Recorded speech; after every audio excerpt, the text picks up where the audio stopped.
going on, people? Welcome back to Small Couch Reviews. It's your boy Sam, very special guest, as you see, Bankfold B of the Lassitor Factor, friend of the channel. Thank you for joining, my man. Oh, no problem. Thank you for having me.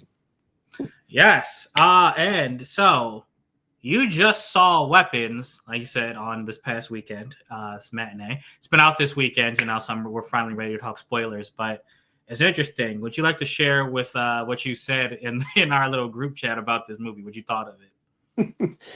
I said that it might have dethroned Sinners as my favorite movie of the year. But let me make this clear though. That's not me saying it's a better movie than Sinners. I mean, it's all subjective. I'm just saying like Sinners spoke to me for different reasons, whereas Weapons spoke to me for different reasons as well. And the reasons that Weapons spoke to me just hit me just a little bit more harder than Sinners did. Yeah, man. No, ain't no shade. I mean, it's not like you said a movie that's not worthy. So I'm with it. Let's get right into it. So I talked about my review. I talked about everything I loved. I said I didn't really like the abrupt ending, and I didn't like one of the characters' POVs. I'm going to get into that a little bit more in this spoiler review. But first, real quick, bro, can you give us like a quick, just your thoughts on the movie, real quick, just overall? Well, obviously you liked it because you thought it was the best, but Yeah. your thoughts on what you thought really worked for it. Yeah. Well, quick side note, I actually listened to your review while I was at work this morning, and I do have some thoughts about what you said. But yeah, man, like it's really one of those movies that really wasn't on my radar until a lot of people started talking about it and it started getting rave reviews. And then I eventually come to find out that it was directed by the guy that made Barbarian, which is a movie that I did Yeah. like when it came out. And so that did kind of pique my interest. I'm like, all right, let me check this out. And of course, watching the trailers over and over again in the theaters also just made me want to check it out. So I checked it out, and while I was aware of what the premise was, I just wasn't prepared for how they presented the premise, because it's literally in the first narration where it's like, all right, the kids went missing. They all started Naruto running at 217, and this is where the story Yeah, really starts. And I'm like, wait a minute. exactly. It Yeah, started right away. Like you probably thought that you were going to build up to that, but nah. yeah. The movie just starts. It's like, hey, yeah, this is where the story starts. The kids are gone, but yeah, go Mhm. ahead. Yeah. And then damn, I lost my train of thought there. But yeah, but then I also just, because here's the thing, I'm a sucker for non-linear storytelling, going back to Pulp Fiction, and just pretty much going through all the different characters and their storylines and seeing how they intertwine with each other. And then once everything just started coming together, that's when I was really enjoying it the most. Like by the time we got to, let's say, Alden Ehrenreich character in his arc, I was locked in. And I was already locked in with Julia Garner and Josh Brolin's story Mm-hmm. arc, and then Mm-hmm. even and plus by the end of Josh Brolin's little story, and then seeing Benedict Wong doing the Naruto run, and he's going fucking ape shit. I was like, wait a minute, let's get back to this real quick. And then we had to go through Alden Ehrenreich, and then the junkie fella, and then eventually we finally get to the kid and the old lady, and like Yeah. just the way the whole movie just came together is what made it a really mesmerizing experience for me. And then of course the audience I saw it with was also helpful. So Yeah, I agree. I had a great audience. I do think I actually totally forgot Benedict Wong's. yeah. Like I forgot he was a POV character because he was I guess no actually he wasn't that short, but yeah, man, I remember specifically he was like maybe the fifth one we got to, because it was the first two, then it was the cop, then I think it was the junkie, then I think it was him. And I remember when it popped up on Marcus, someone in my theater said, "Now who is Marcus?" Because they were like getting mad because like the POVs, like they did a good job of changing the POVs like at the perfect time because it was mad Yeah. interesting. Um, I guess maybe not a good job because you really wanted to watch more, but it kept me hooked, yeah, because you really wanted to be like, yeah, I want to know what's going on with that story. So I agree. I Yeah. agree. And as far as the performances, yeah, like, well, first off, Julia Garner, she's on the run right now because I know her mainly from playing Ruth on Ozark, and then earlier this year she was in Wolfman, and now she was Silver Surfer, and now she's doing this. I'm like, okay, Julia Garner, like just this run that she's on right now really is really making me appreciate how diverse she is as an actress. And then of course Josh Brolin is always good in things, but the two standouts to me was I think her name is Amy Madigan, who played the old redhead lady, and then the young man that played the little boy that didn't go missing. Because like you got to think, he had to do a Yeah. lot. He had to do a lot of heavy lifting emotionally because like, all right, now his family is out of commission, and then he unwillingly made all his students, well, all his fellow students go disappearing, and then it's just it was a lot for him to deal with mentally, and like the young man that played that character, like he really, yeah. Yeah, man. So then I guess let's just go back. Let's go back. Yeah, because you brought up things I want to talk about, man. So yes, the performances were great. And just so you know, Julia Gardner, I first saw her in a show called The Americans. Excellent in that. She was great. And then obviously her Ozark run was legendary. That accent she had was great. And real quick, Pedro Pascal is supposed to be in yet another movie. It's I like her did, and Pedro Pascal's. It's their years, bro. He was supposed to be Josh Brolin's character. yeah, I heard I don't about that. know. I feel like he would have been good, but Josh Brolin was pretty perfect in this role for me. I thought he Yeah, was great.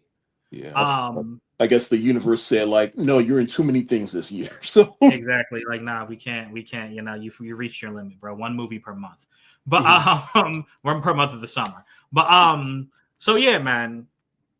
The first thing, Amy, her Madigan, right? Yeah, and I didn't know. Her, And she's I didn't from. know. I'm sorry. I'm sorry. I was about to I was say about. she's from Field of Dreams.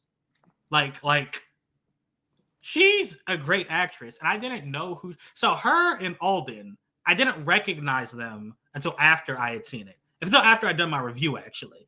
Then I was Yeah, like, "Yo, let me look up, what these people have been." And Alden really took me as by surprise. Alden Ehrenreich, because I was like, "Yo, that's Han Solo." I just did not yeah, know yeah. that. Like I didn't know he was in the movie. So When I knew it was from the guy who did Barbarian, I had the feeling watching all those trailers, I was like, you know what? These kids disappearing, this is going to be more complex than like someone like just kidnapped them.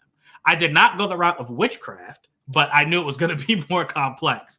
So I loved, like, she was so creepy and so cold and just like straight up evil, bruh. Like her own family, she was ready to sacrifice them if it meant like she would get better. She didn't care, and I loved what she brought to the role as like this. She could feign being this helpless person, and then like one of my favorite scenes is when she basically possessed Benedict Wong's character because she goes in there yeah, feigning, oh, can I get a drink of water? Oh my gosh, can I get it in a bowl? I'm so clumsy. And then she's getting all this information from like, hey, did you tell anybody about me? Are you gonna call anybody about me? And then the second she gets the information, you see the shift in her face. She goes mhm. cold, basically has him kill his partner and then go out and kill Julia Gardner. It's crazy to me, or not crazy, but it was just amazing to me how uncaring she was. I thought she was great in that role, man. I think for me, that the moment where I realized how uncaring she was when she pretty much possessed her own niece and her husband and gave zero fucks about it. So to Oh me, yeah, she said. Oh yeah, she made them stab themselves with forks, man. yeah, It's crazy.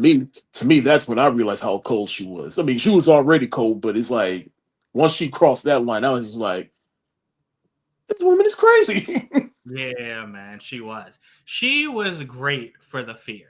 And that's the other thing I love about this movie, the environment, man. I think I mentioned this in my spoiler-free review, but the scares in this movie, even though it's quote unquote horror, it wasn't like, I guess it didn't make me jump out of my seat scared. It just made me very, very uncomfortable. Like when they kept Yeah, showing the house and the way the door would just open and you would see nothing but darkness, I didn't like it, Brad. Like I didn't like it. I was like, yo, what is happening in there? It's like I don't know what it is, but I know it's not okay.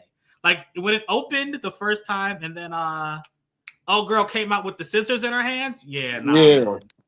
my whole theater, we were gasping that whole time. Like that's what Mine I meant. was Like it's too. danger you can see, and it's still scary. So great job with that. Bro. Yeah, yeah, One, yeah, yeah. yeah, but one thing I was about to say was the Amy Madigan. At first, I thought she was a different actress. I'm blanking on her name, but I thought she was the lady from the front room from last year with Brandy. That's who I thought it was. Really? Yeah. Okay. Yeah. And then I also come to find out that she's married to Ed Harris, if you know who that is. Yeah, of course, man. Yeah. I didn't know that. But No, good for them. to refer to your review real quick, because like you were talking about how one of the arcs didn't really do it for you, and I can see where you're coming from, because I suspect that the ones that you're talking about was the cop and the junkie guy. Was Yeah. that? So specifically, the junkie was at least funny. The cop, Yeah.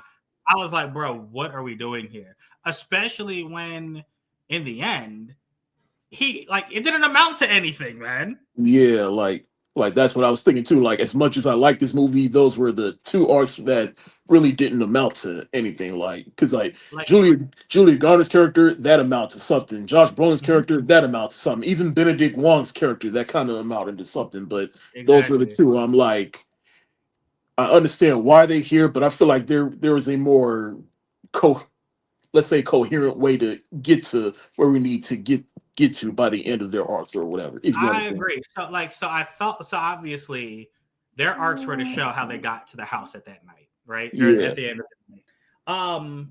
And I mean, like, yeah, I get it, but it's like if you want to place them there, I guess. And the thing is, this movie didn't feel that long to me at all. I never checked my watch once, but I mean, it's like you could have cut some time with those arcs because I mean, we had the whole thing about the cop, excuse me, him cheating on his wife and him having that germophobia and Yeah. um and you know his I guess his relationship with his stepfather and we're learning all this stuff and we're like, okay, is this going to pay off somehow? And in the end, it really doesn't, except to get them there. And even the junkie, as much as I liked his character because he was funny, when he Mhm. found the house, I thought, okay, this is how everyone finds out. But Julia Gardner and Josh Brolin figured it out themselves. They didn't even need him. So I mean, again, I mean, they were. How do I say this? He was entertaining, but I don't know if he was necessarily if he was necessary. To the So yeah, story. those, Yeah. yeah. What did you think of the way it just and like they find the kids murder this woman, and then like the movie just ends. I mean, that whole climax was just a roller coaster right in itself. Like the moment the kids turned on the old lady, my whole And theater she, erupted in laughter. So that's the moment I was thinking of when I said there was intentional funny moments in this movie. Because when she was like, "Oh," because she knew they were coming, and she just started running through yards, we were yeah. dying laughing. And I think Zach Kreger meant for that moment to be funny. Even when they're literally ripping her apart, we were dying laughing, and I think that was intentional.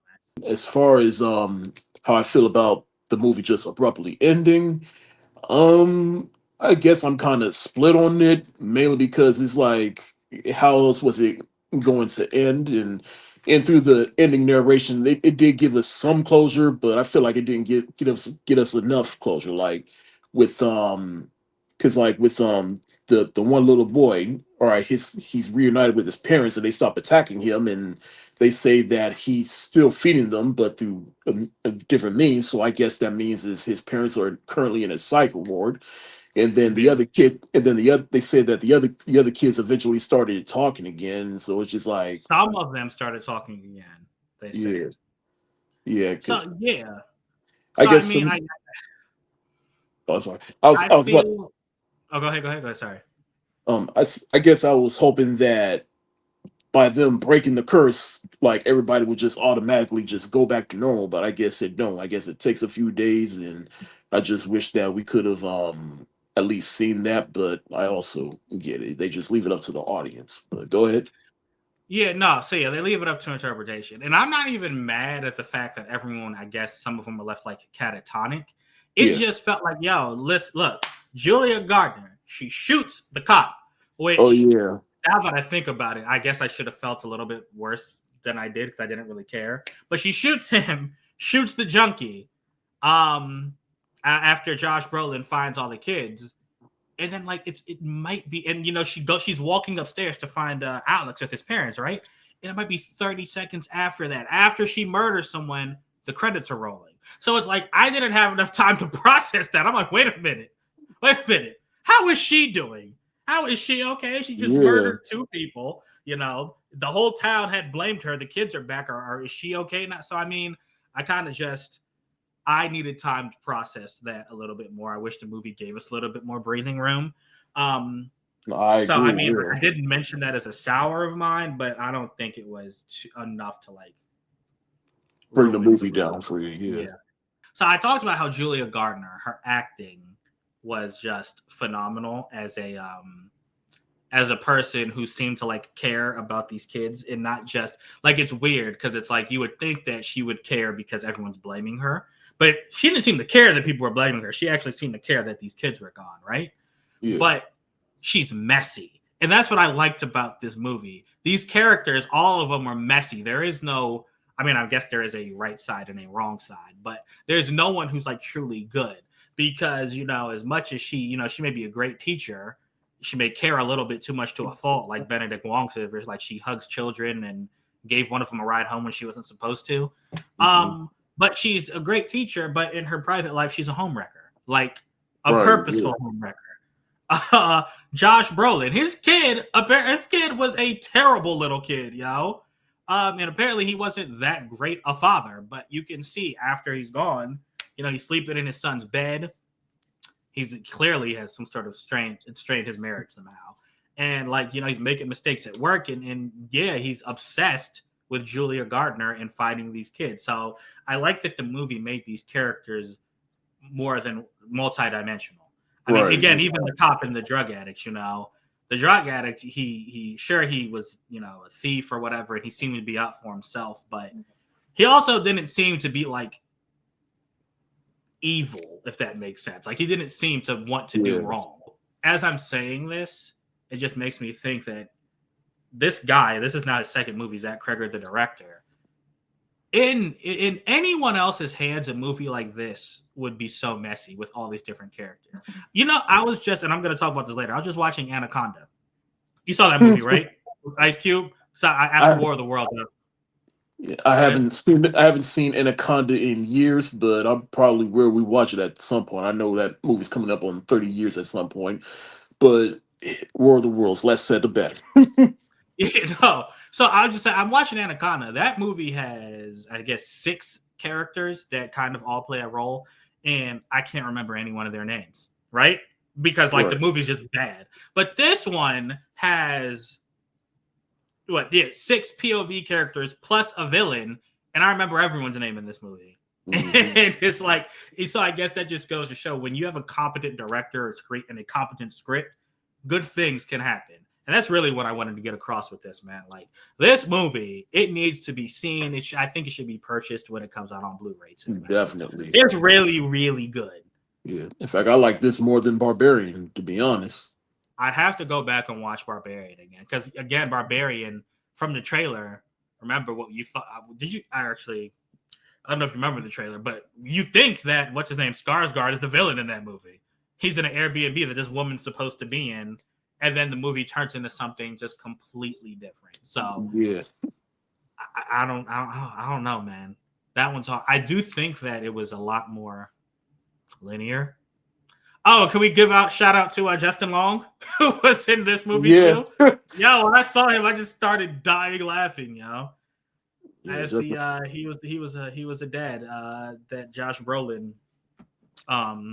was trying to get security footage from. It's crazy. Justin Long has come a long way from being the nerdy kid, and now he's here. So. Yeah, man, 5 o'clock shadow and everything. He's a grown man now, bro. Mm-hmm. But yeah, I guess I don't want to harp on this too long because I already talked about how much I liked the movie, but I really didn't want to make sure I mentioned Amy Madigan and how good she was in this movie. Her like looking, I mean, I don't know if they took inspiration from it, but her looking like, having on that clownish makeup or whatever, It was given. This movie, it creeped me out at certain points. It did its job. It really did.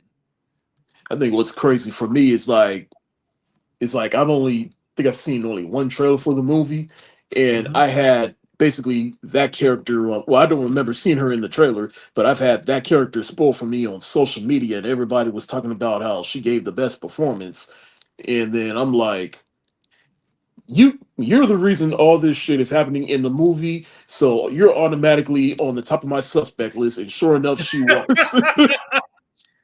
So just, man, just, so it was ruined just, for you, man. yeah, That sucks, yo. So yeah, she was not in the trailer, and that's why I didn't mention her in my non-spoiler review. I didn't want people to know that she was in it. yeah. Yeah, that sucks, man. That's it. I've been ranting, going back and forth. Clearly, I love the performances. Clearly, we both like this movie. Brad's review is he's about to post it up. It should be up by the time you watch this. So go ahead, check it out. It's on YouTube, and I think you said it's on Twitter, right? Or is it the Gram? Um, it's on TikTok, Instagram, and TikTok, YouTube. TikTok, the Gram, and YouTube. All Yep. right, y'all. So it's been out. We can talk spoilers. Let me know what you think. Let me know if you thought that Amy Madigan, the villain, as she was great to you as she was to me. Can't wait to hear what y'all think, man. And this movie's its box office is showing. I think it took the box. Actually, I don't think. I know it took the box office this weekend. Yeah. So people agree. Great showing from Jack Kreger. Can't wait to see what he does next. Appreciate y'all listening to this rant. Yeah, Until next time. Oh, go ahead. I was about to say, I hear he's about to helm a new Resident Evil movie, and I'm like, yes, that's another thing. He's doing a Resident Evil movie, and I read an article. He's not using characters from the game, and he said because the games already told those characters' stories, and that right there lets you know why he's competent. He should be doing it. that's a perspective I did not think about, and I'll just say this: well, I've never really played the Resident Evil games, and never been particularly the big fan of the movies. But regardless, I'm still confident that he will make something that's better than what we've gotten before. So, I mean, it can't be any worse than the last one we got, man. yeah. But all right, that's it. We appreciate you guys listening. Be easy. We out. Peace.